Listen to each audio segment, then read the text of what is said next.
There we go. Okay, so in the latest Macedon Bowls members video compilation, today we are introducing Allan Cameron. Hello, Allan Cameron. Hello, Shane. Allan is the husband of Marg, who's a darn good bowler as well. Allan pretends he's a good bowler, but Marg is better. She's a better bowler than I am. She is. So, anyway, Allan, can you tell us a little bit about yourself? Oh, born in Bairnsdale, long time ago. My parents, Nell and Donald, were farmers just out of Bairnsdale. We had a family farm there, and I grew up pretty much on the farm. It was a mixed sheep and cattle and cropping. My father grew a lot of sunflowers as a cash crop. Went to school in Bairnsdale, primary school, secondary school. Eventually went to university and did arts. Majored in political science, and of all things in Hebrew. Because I had set out to be a Presbyterian parson, but that did not come to pass, clearly. Clearly. Married Judith earlier on and had two children, two wonderful children, Rob and Anna. That marriage unfortunately came to an end, and sometime later I met Margaret Pearce. She had the temerity to cast me in a play way back in 1978. The play was Oh What a Lovely War, and she cast me as a British Sergeant Major. Anybody less like a British Sergeant Major than me you'd go around the world to find. I hated the play, and because she was so bossy, I actually developed an intense dislike of her too, in her role as director of the play. Somehow or other, in the weeks that followed the play, when it finished, for which I was very grateful, we overcame all those hurdles and got together, and a couple of years later, in 1980, we got married. And we have just 1982, sorry. We have just celebrated our 40th, back in December, our 40th wedding anniversary. Congratulations. So there we be. Joined the bowling club around about the year 2000, and was immediately absorbed into its welcoming arms. It's always been a welcoming club. And newcomers were made welcome from the day you entered through the gate. So you've only ever played for Macedon? Only ever played for Macedon. Never wanted to play anywhere else. Two of the older members then, Barry and Barb Turner, had been on our backside for years to come and join the club. They'd been members here for a long time. And both their names are up on the boards. So the club honour roll and yes, whatnot? All of that. Yep. And Steve, a wonderful bloke called Steve Millard, amongst others, but particularly Steve, took me under his wing early on, and he called me boy all the time. He was somewhat older than I am, probably 10 years older than I am, but he would say, "Do it this way, boy, just do it this way," and the bowl will do there, and I want you to get that bowl to lean up against that one. Steve was wonderful. I loved him dearly. Dave Clements, likewise. Lots and lots of coaching over the years, and I really miss Dave, as do I know the rest of us. Yeah. How often did you achieve the lean this bowl against the other bowl? How often did you achieve the lean this bowl against this bowl? Very seldom. Steve managed it more often than I did. he was amazing. I bowled with him in various spots when he was skip, and then later on I had the honour of leading him when he was my third when I was skipping. Yeah. Sorry, Shane, it's been hot outside. It's darn hot. It's 36 degrees outside for anyone who's interested. So from 2000, Muggy and I have been very very happy members of the club and participating in everything that we could as around the club. Haven't been brilliant bowlers, but we've enjoyed our bowls very much. So it was pretty much just Barry's hounding of you that got you to come and play bowls. We were ready to do something different. Mag was a very good golfer. I was not. But her knees were beginning to give out with the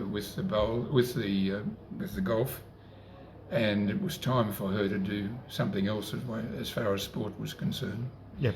And I was a disgusting golfer. People used to compete to play with me because my handicap was so high.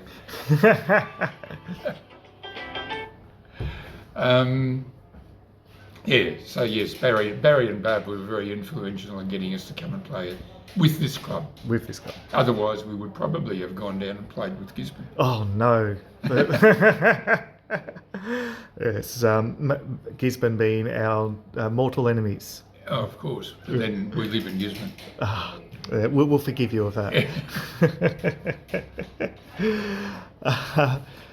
Over your time playing, what would you say would have been your best on the green memory of playing bowls?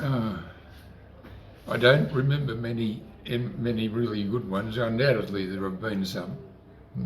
But I remember vividly my worst, which was at Mount Cottrell in my early days. The first time, one of the early times anyway, that I was skipping way back in the noughties somewhere or other.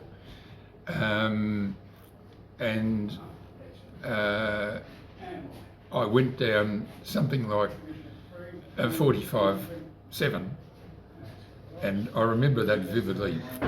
That rink was dreadful. It was one of the first times, or one of the very early times, that I'd played on a very fast synthetic rink, and you only had to breathe on your bowl and it went down the other end and went into the ditch.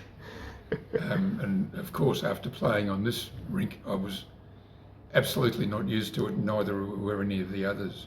We were lucky to get 7, in fact. When you say this rink, you mean our grass rink that's quite slow? Well, by comparison. It was even slower in those days. Yeah. Yeah, but our rink today, on this hot day, the bowls have been rolling on remarkably well. They have. The ground's dried and the grass is... Yeah, it's been a crazy experience. You use the bowling arm these days to bowl? Yeah, I've got a thing called Meniere's disease, which accounts for the deafness. It also messes around with your balance. Yep. And whilst I'm perfectly okay most of the times, there are times when I feel distinctly unsteady.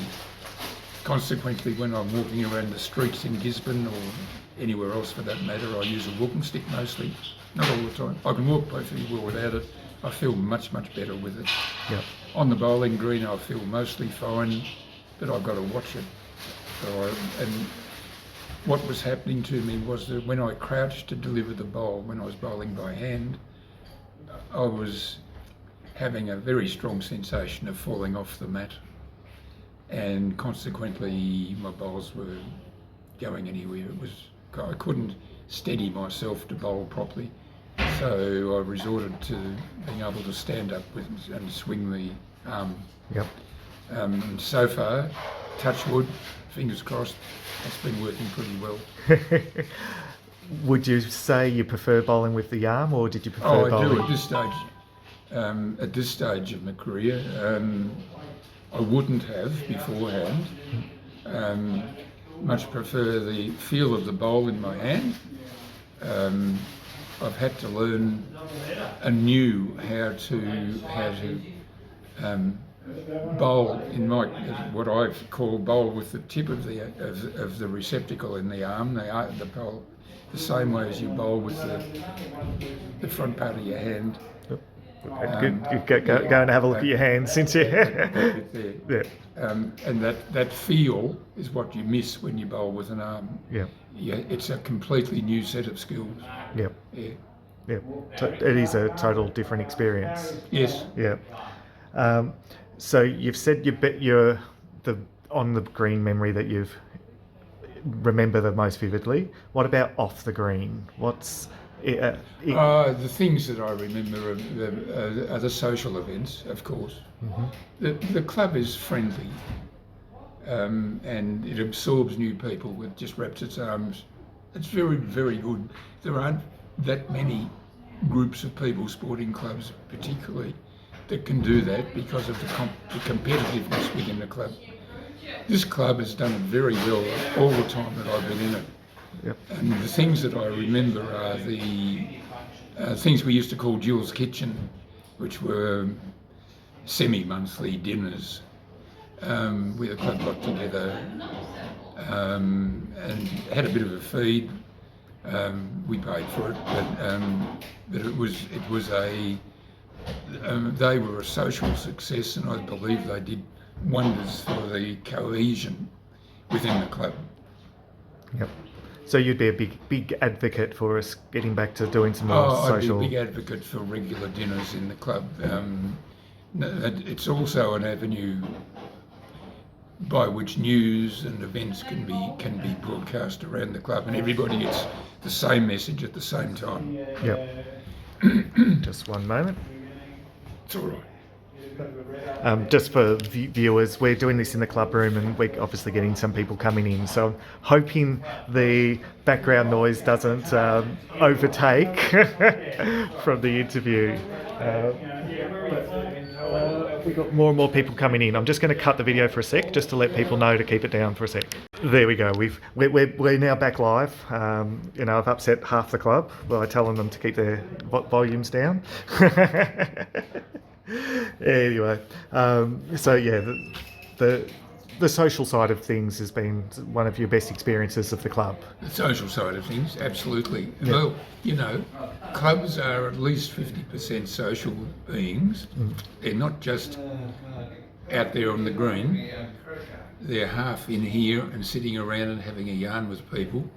If you took the sitting around and having a yarn with people out of a club, I think it'd cease to exist. Yeah, because everyone here loves, putting a few bowls down, but then just and they'll come and sit round and talk.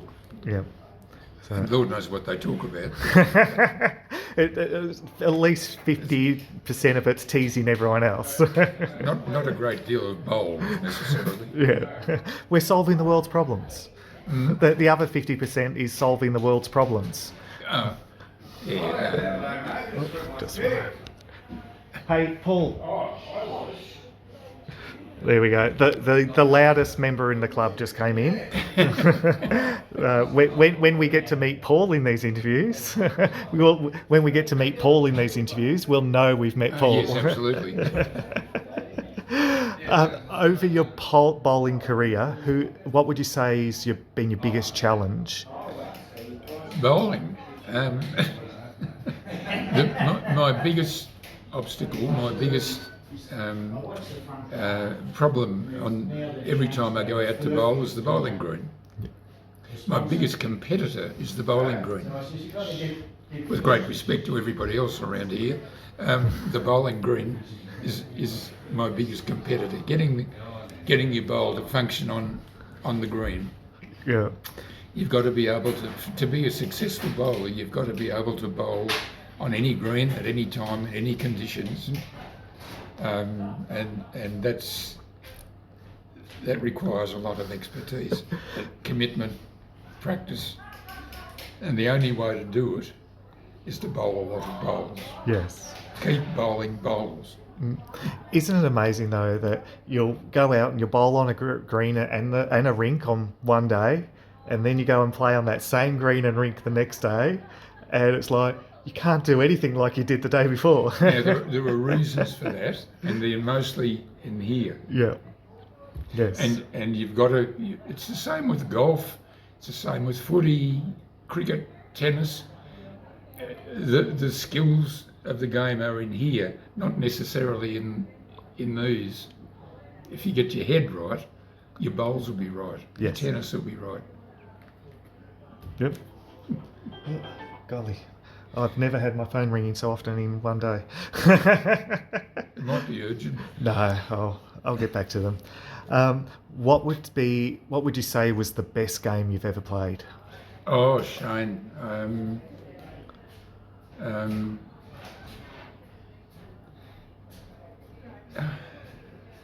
I don't know. There've been a lot of good games over the years. Some of the finals games, I think, have been some of our best games, even those we haven't won. Oddly enough, one of the better games I've played recently was against the former club champion. Gary played brilliantly, and oddly enough, I put in one of the best games of my life. And the scores ended up 25-3. But I actually thought I bowled really well. The scores didn't necessarily reflect how badly I'd played, but they certainly reflected how well he played. Yeah. Gary's Anyway. a top class bowler. Yeah. No, all part of the fun. If anyone's wondering why Allan just started laughing, we had Greg Kennedy in the background doing all funny faces and whatnot. Now to be a little bit political, there's always talk about joining the sexes together for the different competitions. I know Margaret's a big fan of wanting to play with you in some of the events like Hod and Knot and the pairs. And We actually won the Hod Knot once. yeah, Long time ago. yeah. What's your thinking on that? Are you wanting to see it all become Yes. co-ed? I guess you could say. The only events that I think should remain male only and female only are the two sets of club championships. Yep. I actually think there ought to be a superimposed championship on top of that called just total club champion, but male champion, female champion, and club champion. Yep. All the other events that we run, all of them, I can't see any reason at all why they shouldn't be, but just bowlers. Yep. Don't care whether they're male, female, or somewhere in between. It's fine. Yeah. Yeah. If they bowl, they should be part of the event. Yeah. And we know women can bowl better than guys. It's it's not a game where physicality dictates the result. I keep telling people under non-bowlers don't believe me. I keep on telling them it's an intellectual game. You've got to get your brain right, and you've got to think, and you've got to translate that thought into appropriate action. Yeah. It takes a lot of practice. Yep. It's a skilled game. God knows, don't we know? That we do. And there's changes happening. Like, I know in order to play the separate men's and singles events like we currently do, you've got to get a special dispensation from bowls, from government or someone or whatnot. I've forgotten even who. But things are changing. I think that's good if they are changing. Yeah, I think it's good. Yeah. Other than the separate men's and singles champions, I would tend to agree with you that there shouldn't be a barrier to thing, and in a way it will make running the competitions easier too, because we'll have half the number of competitions. Less work for whoever's running the competitions. As always, there's some crazy people in the club, i.e. Greg Kennedy, who was making silly faces just before. Who are some of the most interesting people you've met, whether in the club or external to the club, in the bowls? The two gentlemen I mentioned before, Steve Millard and Dave Clements, were outstanding people in the club. Steve was, I don't know when Steve joined the club. It must have been very early on. And I really knew him towards the end of his career and at the end of his life. I counted him as a friend, very much so Dave Clements.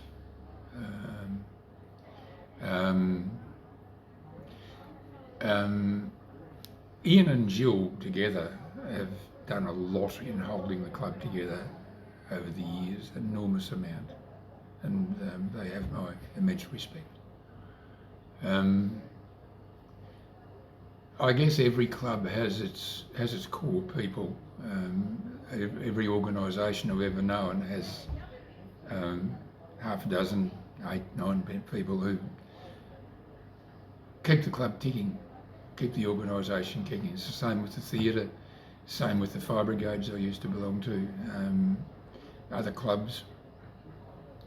The Lions Club that we used to belong to, Macedon Rangers Lions Club, there was always a core of half a dozen people that made the club function. There were lots of other members, but it's the same in this club. Yep. Yeah, I tend to agree with you. It would be great to get more interaction with the members in doing different things. It would. And people do interact with one another and the with social club side, activities. The internal club games are important from that point of view. And people compete in a friendly way against one another. But again, it comes back to the having a yarn business afterwards. That is just so important a part of club activities. As I said, at least 50-50. The club is a social being as well as a sporting being. Yeah. I would describe you as pretty straight-laced, not really a mischief maker. Not really, not these days. 50 years ago, maybe. Do you know anyone in the club that got up to any mischief? Yeah. Clearly, with that laugh, that's a yes. What happened and who was it? Well, I don't think I'd be telling you about it on this gosh. I'd get myself into severe trouble. Tone it down, then. No. We've had our noisy people and our quiet people and so forth over the years. Yep. It's all part of club activity. It's all part of the richness of human experience. We experienced a few of the noisy ones while we're doing this. Sorry? We experienced a few of the noisy ones while we're doing this. This club at the moment has a lot of noisy people. It wasn't always like that. Yeah. But they're lovely people. Don't get us wrong. They're fine. They're some of the best people I've met. They're fine. We've also got a few quiet people. Yep. I put myself amongst them. That's mainly because I can't hear. And because you're so used to Margaret telling you what to do. Absolutely. Yeah. She started directing you 40 years ago. So much under the thumb, you wouldn't believe it. Yeah. So if you could have your time over, what would you change about your time playing bowls? I would undoubtedly commit myself more in the early days. Yep. It took me 5 years to realise that the only way to learn how to play bowls was to play bowls, to play more bowls, and to play more bowls, to bowl a lot of bowls, to get the skills firmly cemented in your head, and to learn to make the adjustments to your length and weight so that they become they become part of you, they become part of the skill that's built into you. That's the intellectual part. I'm sure it's the same with every other, it certainly has been with every other sport I've played. You've got to get it into your head that this is the way to do it.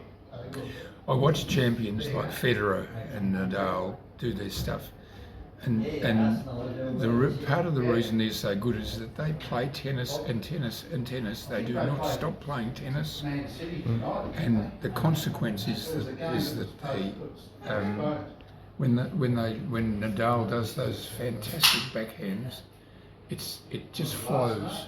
It's because he's done it 1,000, 10,000 times. Well, now that's the same with bowls, and if I was having the time over again, I would spend, if I could, 5 times as much or 10 times as much time practicing. Yep. To get the actions built into my head. Fair enough. And lucky last question, the one that everyone gets at the end, is for those watching who might not have played bowls before or have only just started playing. It's the hardest question. Why bowls? As I said, it's a valued social group for us. It's a place where we can come and be amongst friends. Accepted, don't have to put on airs or graces or be anything other than bowlers. Yep. Awesome. Thank you so much for talking with me You're today, welcome. Allan. You have a lovely weekend and go the Cats on Saturday. We shall do our best. Yeah.